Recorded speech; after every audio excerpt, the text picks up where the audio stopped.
esta presentación voy a abordar los aspectos específicos del retraso de crecimiento tardío, tanto los aspectos antenatales como los aspectos del parto.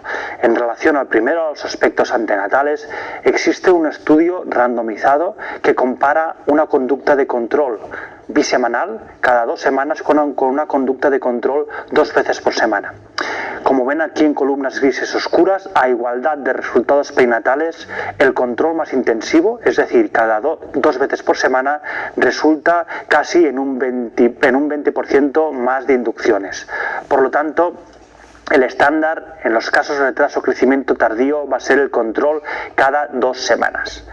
¿Con qué parámetros vamos a realizar este control antenatal? Un primer candidato es el cantidad de líquido amniótico. Sabemos que si utilizamos el índice de líquido amniótico, hasta un 30% de los fetos que son pequeños van a tener un oligoamnios, definido como un índice por debajo de 5. No obstante, sabemos que este parámetro, el índice de líquido amniótico, lo que hace es sobreestimar los casos de oligoamnios sin que exista ningún beneficio en resultados perinatales con respecto a la columna máxima. Por lo tanto, el estándar también en los casos de retraso o crecimiento va a ser la evaluación de la máxima columna vertical del líquido amniótico. No obstante, en fetos con retraso de crecimiento y con oligohidramnios se ha observado que no existe ningún cambio en el crecimiento fetal, lo que está sugiriendo que la cantidad de líquido amniótico, el oligohidramnios, no es un buen marcador de severidad de la insuficiencia placentaria y por lo tanto es un parámetro que va a ser muy poco rentable en el manejo de estos fetos con retraso de crecimiento tardío. En relación a los parámetros Doppler, sabemos que la arteria umbilical y la arteria cerebral media casi no cambian a lo largo de todo el proceso de seguimiento, a lo largo del tercer trimestre. Fíjense cómo la arteria umbilical permanece casi constante y lo mismo pasa con la arteria uterina.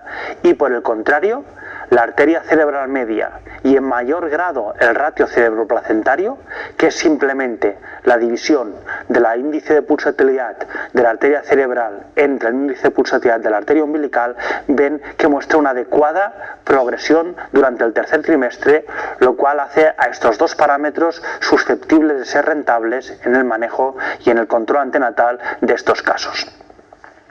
Aquí ven los cambios que se observan en estos parámetros entre el diagnóstico en columnas blancas y el momento del parto en columnas grises, y de nuevo observen cómo mientras casi no hay cambios en la arteria uterina y en la arteria umbilical, sí que existen cambios importantes entre el diagnóstico y el parto en la cerebral media y también, y más marcadamente, en el índice cerebroplacentario.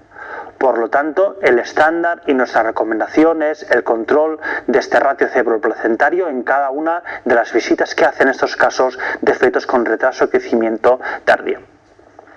Con respecto al ratio cerebroplacentario, sabemos que dobla la capacidad predictiva de sus componentes individuales, es decir, de la arteria umbilical y de la arteria cerebral, alcanzando tasas de detección para resultado adverso alrededor de un 60%.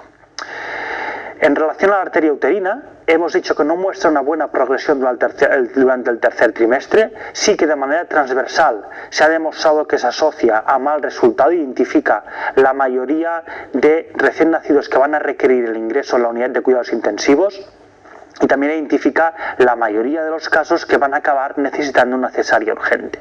No obstante, como he dicho, la falta de progresión a lo largo del tercer trimestre hace que realmente sea un parámetro de limitada utilidad. Nuestra recomendación es su uso transversal justo en el momento del diagnóstico, porque nos va a permitir discriminar dos tipos de poblaciones.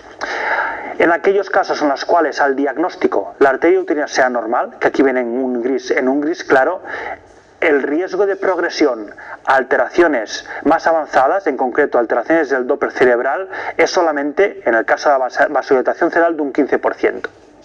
Por el contrario, cuando al diagnóstico la arteria uterina está alterada, esto realmente va a ocurrir, alteraciones vasodilatación cerebral, va a ocurrir casi en un 40% de los casos.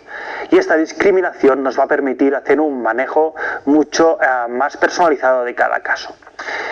¿En qué va a consistir este manejo? En esta tabla lo resume. En los casos en los cuales no exista ningún signo de insuficiencia placentaria ni por el lado fetal en forma de ratio cerebral placentario ni por el lado materno en forma de una uterina patológica, el control, como hemos dicho, estándar va a ser cada 2 semanas. Se va a realizar en cada visita un ratio cerebroplacentario. En los casos que existe insuficiencia placentaria, tanto por la cara materna, reflejado en un Doppler de la arteria uterina patológica, como en la cara fetal, reflejado por un ratio cerebroplacentario patológico, el control va a ser semanal. Y va a ser semanal también con un ratio cerebroplacentario. Finalmente, ya cuando existen signos de vasodilatación cerebral definidos como un índice de pulsatilidad de la arteria cerebral media por debajo del percentil 5, el control va a ser más intensivo cada 3-4 días y aquí vamos a tener que añadir al control alguno de los marcadores agudos. Nuestra recomendación es el uso del ductus venoso en estos casos, pues predice de manera sensible la aparición de acidosis. En relación al parto de los casos de retraso o crecimiento tardío, sabemos que existe evidencia de un buen randomizado que compara conducta expectante versus inducción sistemática a partir de las 37 semanas y no encuentra diferencias en los resultados prenatales, ni en la tasa de distrés fetal, ni de acidosis, ni en la necesidad de ingreso a la unidad de cuidados intensivos neonatales. Si miramos al resultado a largo plazo, a los 2 años, al resultado neurológico, vemos que tampoco existen diferencias entre las dos conductas. La conducta expectante versus la finalización sistemática a partir de las 37 semanas. No obstante, si analizamos con detalle los factores que más contribuyeron al desarrollo neurológico normal, observamos que por un lado la necesidad de ingreso en la unidad neonatal, que es más frecuente en el grupo de inducción, como el CIR severo por debajo del percentil 3, que fue más frecuente en el grupo de conducta expectante, ambos son contribuyentes al resultado neurológico adverso. Estos dos factores, como actúan de manera diferencial en cada uno de los dos grupos, hacen que el efecto neto no sea apreciable, no existen diferencias. Por lo tanto, la semana ideal de finalización de la gestación en estos casos está aún por determinar.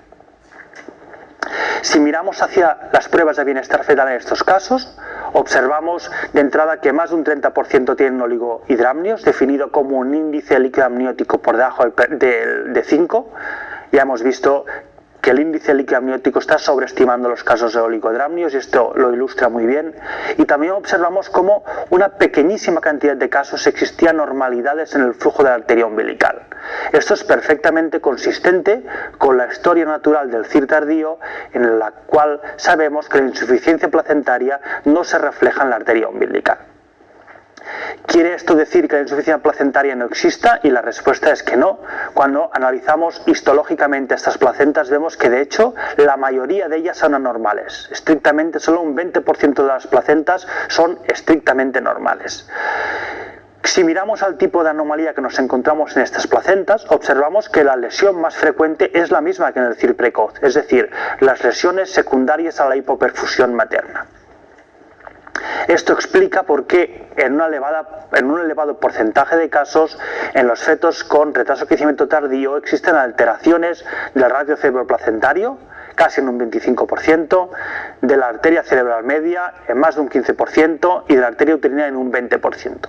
Además, sabemos por estudios observacionales que cada uno de estos signos se asocia mal al resultado perinatal. Pero es más, incluso cuando todos estos signos son normales, cuando el ratio cerebroplacentario es normal, la arteria cerebral media es normal y la uterina es normal, aquellos fetos con una restricción severa, por debajo del percentil 3, que aquí vienen columnas negras, tienen 3-4 veces más riesgo de tener distrés fetal y acidosis neonatal que los que tienen un crecimiento por encima del percentil 3. Esto configura un escenario en el cual dentro de la población general de fetos pequeños diferenciamos claramente dos subpoblaciones diferentes. Una primera en la cual el ratio cerebroplacentario es normal, la arteria uterina es normal y tiene un crecimiento moderadamente restringido por encima del percentil 3, que en conjunto tienen un riesgo de resultado adverso comparable al de la población general. Es lo que llamaríamos el feto pequeño para edad gestacional constitucional. Por el contrario, si está alterado cualquiera de estos parámetros, es decir, el ratio cerebroplacentario, la arteria uterina o la restricción de crecimiento es severa, en estos casos el riesgo de resultado perinatal adverso está aumentado como mínimo por encima de con un riesgo de por encima del 35%. Mientras que el 40% de los fetos pequeños caen en la categoría de feto pequeño constitucional, en esta categoría solo se agrupan el 11% de los resultados adversos. Por el contrario, en el 60% restantes, en aquellos que tienen alguna alteración de estos parámetros, vemos que se concentra el 81% de los resultados adversos. Especialmente relevante son los casos en los cuales existe una vasodilatación cerebral en el contexto, insisto, de una arteria umbilical normal. En estos casos, cuando la arteria cerebral está por debajo del percentil 5, vemos que a la inducción, en columnas negras, pues tiene una tasa de distrés fetal y de acidosis neonatal que de nuevo es 3-4 veces superior a los casos en los cuales la arteria cerebral media era normal. Hablando de inducción, se acumula también evidencia suficiente de que el balón cervical es el método que a igualdad de eficacia presenta una menor tasa de hiperestimulación con alteraciones del registro cardiotocográfico. Dado que estos fetos tienen una reserva placentaria limitada y son especialmente susceptibles a la hiperestimulación, hace que el balón cervical sea el método ideal de inducción del parto en estos casos. A modo de resumen, en relación a los aspectos del parto, cuando el ratio cerebroplacentario es normal y la arteria uterina es normal y el crecimiento fetal solamente es moderadamente restringido, por encima del percentil 3, estamos ante un feto pequeño constitucional, finalización a las 40-41 semanas. Cuando existe insuficiencia placentaria, tanto desde la cara materna, arteria uterina patológica, como desde la cara fetal, ratio cerebroplacentario patológico, el estándar es la inducción a las 37-38 semanas. Finalmente, cuando existe vasodilatación cerebral, existe un área de incertidumbre en relación al momento de inducción, entre las 34 y las 37 semanas, y también a la vía del parto, porque en el mejor de los casos, cuando existe vasodilatación cerebral, en un 60% vamos a acabar haciendo una cesárea urgente.